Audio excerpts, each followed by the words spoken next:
Alvin Gintree of the Kings said when he tested positive for the coronavirus, "I'm so nervous." 10 days before Christmas, Alvin Gintree woke up nervously to a phone call from the Sacramento Kings trainer at 6 a.m.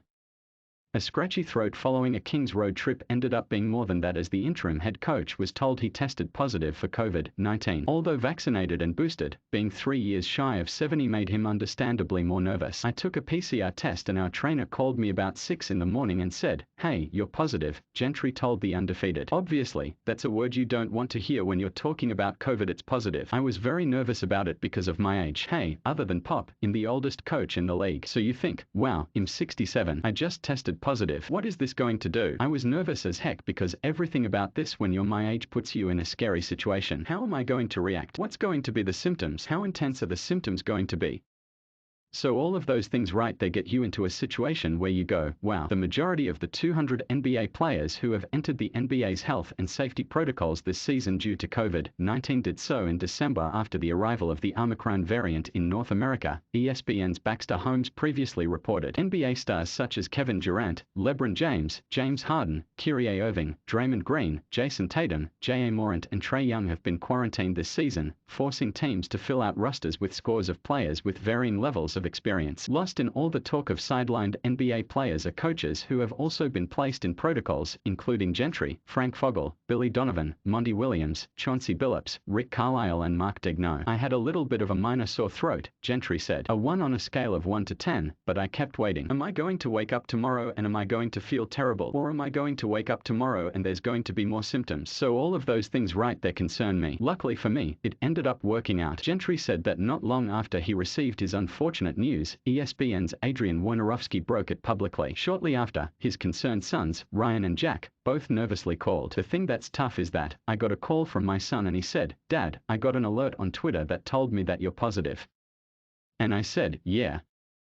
They don't give you an opportunity to call your family or anything. It just happens, but they just wanted to know I was okay. But it's going around everywhere. I got in isolation right now, as a manager at USC, for the USC basketball team. I literally felt fine. I literally didn't feel anything whatsoever other than a little sore throat." Making the timing even worse for Gintree was that he was just weeks into being the Kings' interim head coach after Luke Walton was relieved of his duties after 2+ seasons. Replacing a best friend in Walton was not easy for Gintree, but he did get his blessing. The Kings have gone 8-10 since Gentree's promotion on November 21st. "It is meaningful in that you have an opportunity to coach," Gintree said, "but you would never want to do it under the circumstances that it happened, where a best friend loses his job and you benefit from it. I've been in so many situations where I've been on the other side of it. I've been on this side of it, and it's not a great feeling. It wouldn't be a great feeling for anyone considering the friendship that you would have with that person." Gintree said the Kings did everything they could to make him feel comfortable while quarantining, allowing him to still have an imprint as a head coach. Kings assistant and former star guard Doug Christie filled in as his replacement. Gintree was on numerous Zoom and FaceTime calls with his coaching staff and players, including during games. It also meant a lot to Gintree that he received text messages and calls from most of his players and his coaching staff. The Kings also sent food and other special items to Gentree's home that he strongly appreciated. "I was involved in talking about rotations and Doug did a really good job," Gintree said. "I wasn't very far away from it." Gintree, who said he only faced mild symptoms, cleared the NBA's health and safety protocols on December 25th. He also told the Undefeated he received a Food and Drug Administration approved investigational monoclonal antibody injection to help the healing process. Gintree strongly believes that all Americans should get vaccinated and booster shots. For those who are skeptical, he offers a message that he has given to his own players. "I'm walking around and I'm living proof that it works," Gintree said. "I was lucky enough I had no symptoms, no anything. And so I feel fortunate as heck. But I had great people taking care of me and to get a booster shot. And I know what people say, I don't know what's in it.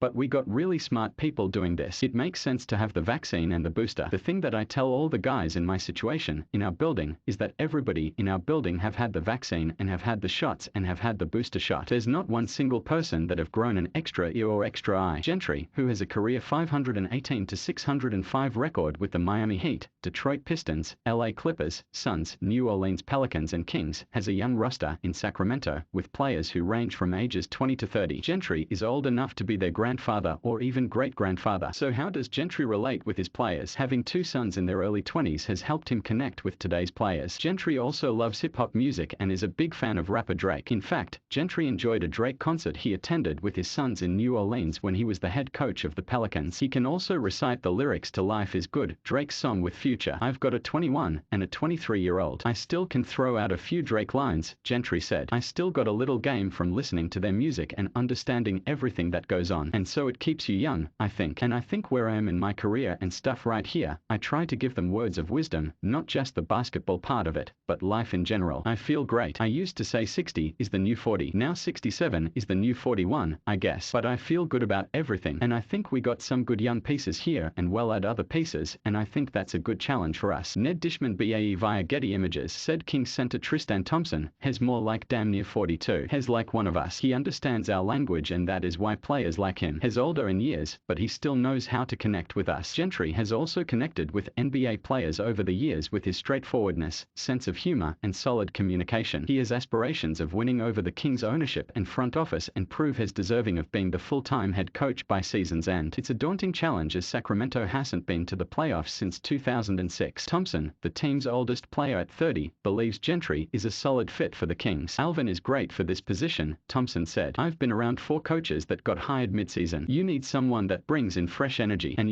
has a veteran coach but not no drill sergeant. You don't want that right now. Everyone is trying to figure it out. He said, I am not going to give you long speeches. Just go out there and play hard. That's what it comes down to at the end of the day when you have a coach change. Just go out there and play hard. As long as you play hard, you can live with the results. Time will tell if Gintree is still the head coach of the Kings by the time he turns 68 on November 5, 2022. Regardless of whether the Shelby, North Carolina, native is with Sacramento or elsewhere, he will always be appreciative of his time in the NBA that began in 1989 as an assistant coach under Larry Brown with the San Antonio Spurs. Look at how the league in general has grown and what David Stern did to this league and how he made it so globally, Gintree said. I remember taking a trip to Africa. Me, was in Zelda and Alex English, and David Stern went. And we went to South Africa. We had dinner with Nelson Mandela. We did things like that you could only dream of as a kid from Shelby, North Carolina. It's been absolutely wonderful. You'll never hear me say one bad thing about the NBA and what it's done for me and the progression that the league has made in general. Mark J. Spears is the senior NBA writer for The Undefeated. He used to be able to dunk on you, but he hasn't been able to in years and his knee still hurt.